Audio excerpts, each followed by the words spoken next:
Baik, kita mau jawab pertanyaan dari netizen nih di TikTok. Ini ternyata rame kita postingan kemarin ya. Kira-kira kita posting plafon, jadi banyak yang nanya-nanya nih. Yang pertama pertanyaan dari Good Stuff 1212. Berapa bang kalau bongkar pasang? Loh, ngapain dibongkar gitu?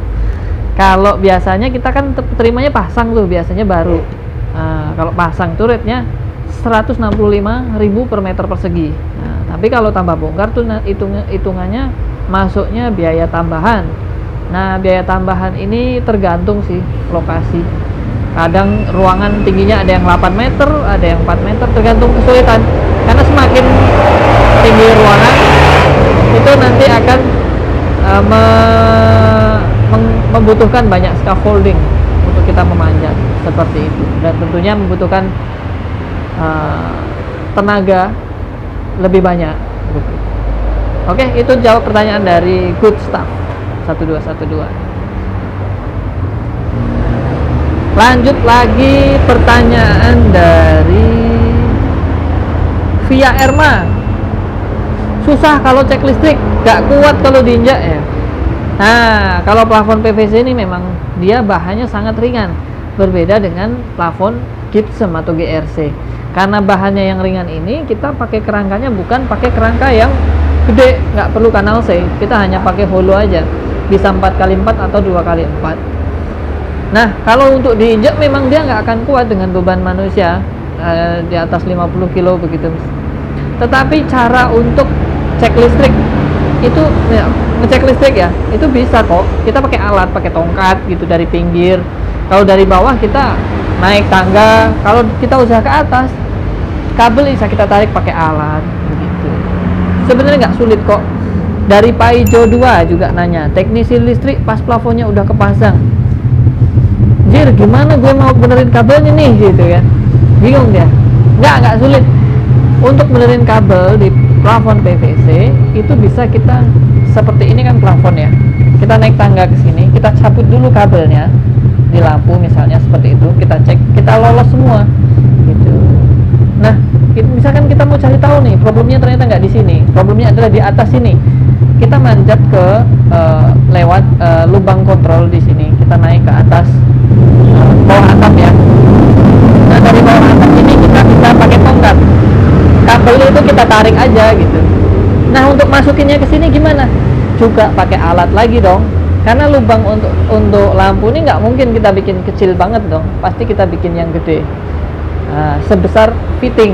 Jadi kalau fittingnya besar ya kita lubangnya bikin besar, nggak masalah. Lampu bisa kita dorong pakai alat gitu. Gitu ya, menjawab pertanyaan dari Via Erma dan Paijo 2. Selanjutnya ada pertanyaan dari Muzalifa. Nah, Kak, bagaimana cara pasang listnya? Ya, list kita ada dua jenis, ada list PVC yang model dimasukkan ke dalam, ada list PVC yang model figura. Nah, lebih jelasnya ada sih di video pemasangan kita, banyak kok kita posting video-video pemasangan, nanti dicek ya di TikTok kita, di Instagram kita, atau di Facebook kita. Kalau yang list biasa itu kita tinggal taruh di wall angel atau di hollow di pinggir. Itu nanti plafon tinggal kita masukkan aja sih.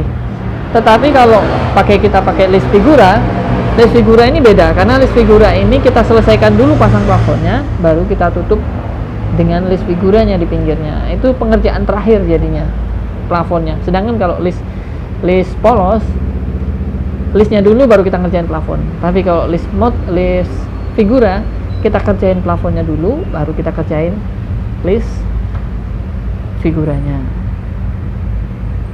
Begitu ya pertanyaan dari Muzalifa. Bagus banget pertanyaannya.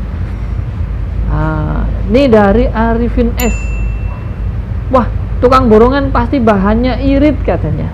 Nah, ya lagi-lagi ini tidak semua ya, tapi mungkin ada 1-2 tukang borongan yang bahannya ngirit, ngejar keuntungan besar gitu ya. Tapi itu tidak dengan kita, karena kita mengejar jangka waktu pemakaian yang lama. Sebenarnya kita punya ukuran ideal untuk rangka plafon, jadi kita nggak sembarangan yang bahannya ngirit, yang speknya diturunin paling rendah, itu enggak. Jadi kita pakai barang yang memang dia cocok untuk plafon PVC begitu. Ya, tidak semua pemborong bahannya ngirit, enggak juga. Yang terpenting adalah bahwa kalau plafon itu sudah dipasang, yang pertama keselamatan, yang kedua umur plafon yang dipasang itu bisa awet lama. Seperti itu ya tujuannya kita. Nih, lanjut dari Rosi Abdi. Bang, kok nggak ada gantungannya, Bang? Emangnya jemuran kasih gantungan ya? Nggak juga. Ini yang di video itu kan baru pemasangan rangkanya, jadi kita bertahap, tidak langsung pasang gantungannya.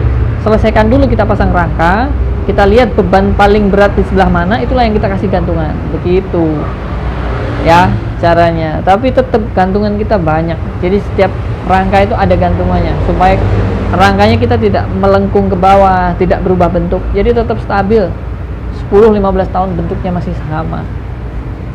Begitu. Oke, sekian kita menjawab pertanyaan dari netizen. Nanti kalau ada banyak pertanyaan lagi kita akan juga jawab lagi. Terima kasih. Salam.